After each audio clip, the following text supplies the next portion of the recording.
Assalamualaikum warahmatullahi wabarakatuh. Bismillah. Alhamdulillah wassalatu wassalamu ala Rasulillah Muhammadin sayyidil mursalin wa ala alihi wa sahbihi ajma'in, amma ba'du. Ikhwana dan muslimin yang dimuliakan Allah.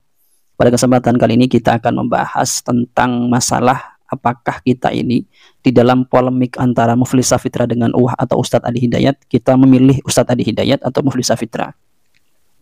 Kalau kita nilai secara universal atau secara umum maka tentu kita akan memilih Ustadz Adi Hidayat. Karena kalau kita lihat secara kemampuan baik di dalam mengolah suatu materi atau menjelaskan suatu materi, kalau kita lihat itu lebih unggul Ustadz Adi Hidayat atau daripada Muflis Safitra. Kalau kita lihat dari beberapa kajian dari Muflis Safitra, banyak dari apa yang dia sampaikan itu yang cacat keterangannya, dalam artian ada yang salah keterangannya, ada yang memang seakan-akan orang ini atau Muflis Safitra ini berdusta dan lain sebagainya. Contoh seperti di dalam video ini.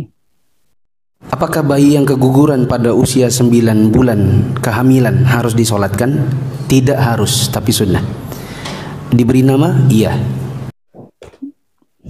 Di dalam video tersebut kalau kita lihat, Muflis Safitra ini kan mengatakan ketika bayi keguguran itu langsung divonis secara universal bahwasanya tidak wajib untuk disolati tapi sunnah. Padahal kalau kita lihat para ulama itu menafsir sebenarnya di dalam kondisinya itu, karena memang kalau kita lihat kondisi daripada orang yang keguguran atau bayi yang keguguran itu ada beberapa keadaan.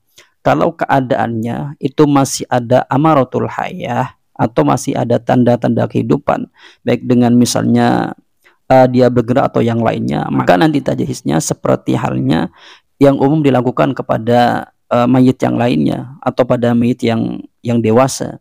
Dalam artian nanti ya wajib dimandikan, kemudian disolati, kemudian dikafani, dimandikan, dikafani, disolati, kemudian dipendam. Kemudian kalau yang tidak ada amaratul hayah baru nanti masuk kepada tidak wajib untuk disolati. Tapi tidak ada bahasa sunnah kalau kita melihat kepada kitab-kitab yang memang mu'tabar begitu. Kemudian kalau kita lihat juga di dalam video yang ini dari acara tahlilan, apakah dimakan atau tidak? Jawabannya tidak dimakan.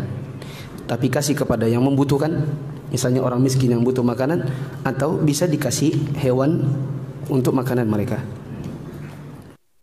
Kalau kita melihat di dalam video tersebut, Muflis Safitra ini tidak menanamkan jiwa toleransi atau saling menghargai kepada jemaahnya terhadap seseorang atau pada masyarakat atau pemahaman di luar mereka. Sebab kalau ada seseorang, ada masyarakat, ada manhaj di luar manhaj mereka, maka mereka anggap hal itu tidak legal. Contoh di dalam kasus tahlilan tadi, kalau ada semisal seseorang dari jemaahnya Muflis Safitra ini dikasih makanan tahlilan, maka bahasa yang diungkapkan itu sangat ekstrim sekali, yaitu dengan apa? Dengan tidak usah memakan makanan tadi, dikasihkan kepada peliharaan kita, atau ayam atau yang lainnya. Itu kan sangat itu sangat ekstrim sekali bahasa seperti itu.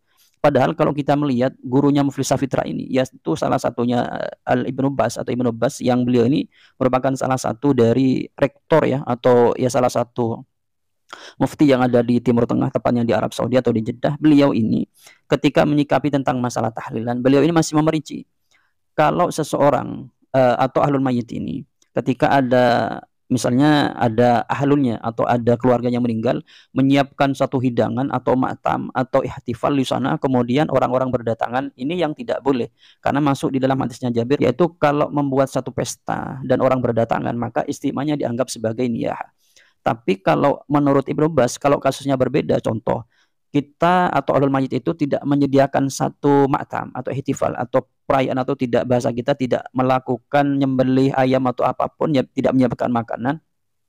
Tapi kemudian orang-orang datang ke rumah ahlul mayit, kemudian si ahlul mayit ini menyuguhkan makanan atau dengan makanan yang dibawa oleh seseorang yang berziarah kepada ahlul mayit ini, kemudian disuguhkan kembali. Maka oleh Ibnu Baz dikatakan itu adalah perbuatan yang sunnah. Kenapa? Ibnu Baz mengatakan ini masuk di dalam hadis Nabi, man kana yu'minu billahi wal yaumil akhir falyukrim dhaifahu. Jadi masuk di dalam hadis bahwasanya ketika seseorang itu beriman kepada hari akhir, maka orang itu selayaknya memuliakan tamunya. Ini masuk di dalam kasus itu. Jadi Ibnu Baz sendiri sebenarnya masih menafsir tentang masalah kasus di dalam kasus memberikan makanan terhadap orang yang berziarah kepada ahlul mayit. Kalau dari Muflis Safitra itu tidak menafsir sama sekali. Oleh karena itu, melihat daripada kajian ini, sebenarnya Muflis Safitra ini sendiri tidak ikut kepada gurunya atau bertentangan dengan gurunya. Tapi teman-teman jangan begini. Ini kan baik seperti Imam Malik atau seperti Imam Syafi'i tidak ikut Imam Malik, beda kasus. Kalau Imam Syafi'i tidak ikut Imam Malik, memang konsepnya atau kemampuannya sangat beda. Kalau Muflis Safitra, di dalam dia memberikan satu pemahaman yang berbeda, itu tidak berlandaskan, baik landasan kitabnya dari golongan sendiri atau di luar golongannya, tidak memberikan landasan seperti itu. Ini kan nyeleneh yang tidak berdasar seperti itu, atau nyeleneh yang memang yang menyesatkan begitu bahasanya. Oleh karena itu, melihat penjelasan atau dari video dari Muflis Safitra itu, atau kita lihat dari beberapa kajian dari Muflis Safitra itu, memang kalau kita ingin berikan satu pilihan, apakah di dalam kasus polemik misalnya ketika Muflis Safitra bertentangan dengan UWAH, kita milih yang mana? Apa milih UWAH atau Muflis Safitra? Tentu kalau akal normal atau akal yang logika yang normal, tentu akan memilih UWAH ya. Karena UWAH ini memang secara kemampuan di atasnya Muflis Safitra. Karena juga konon dikatakan bahwasanya Muflis Safitra ini jurusannya bukan jurusan agama, tapi jurusan teknik begitu. Kemudian ditanyakan begini, atau ketika ada pertanyaan begini, kan jurusan teknik juga bisa. Memang dia bisa, tapi kemampuannya tidak akan semahir orang yang memang menggeluti di jurusannya yang langsung. Misal begini, seseorang yang kuliah di bidang misalnya perteknikan, atau misalnya otomotif begitu. Lah orang yang tidak kuliah di otomotif misalnya di agama, kemampuannya meskipun dia bisa tidak akan semahir orang yang kuliah langsung di otomotif, begitu logikanya.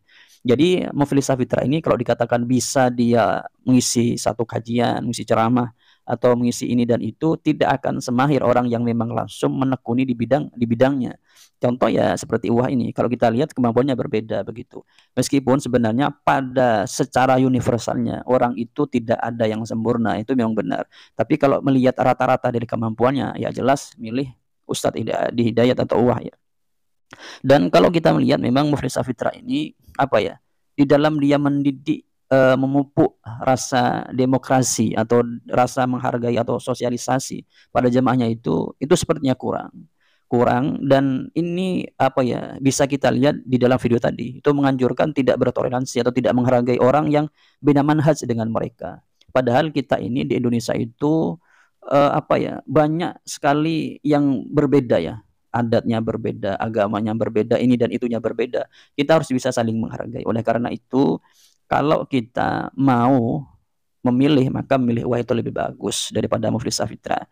Dan pada era sekarang ini kita harus pandai-pandai memilih ustadz atau panutan. Jangan yang ngomongnya itu bagus, kemudian memberikan suatu ceramah yang bagus langsung kita ikuti. Kita lihat atau kita bandingkan atau tawazun dulu apakah memang benar atau tidak apa yang disampaikan. Ya mungkin itu yang dapat kami sampaikan dari kami, kurang lebihnya. Assalamualaikum warahmatullahi wabarakatuh.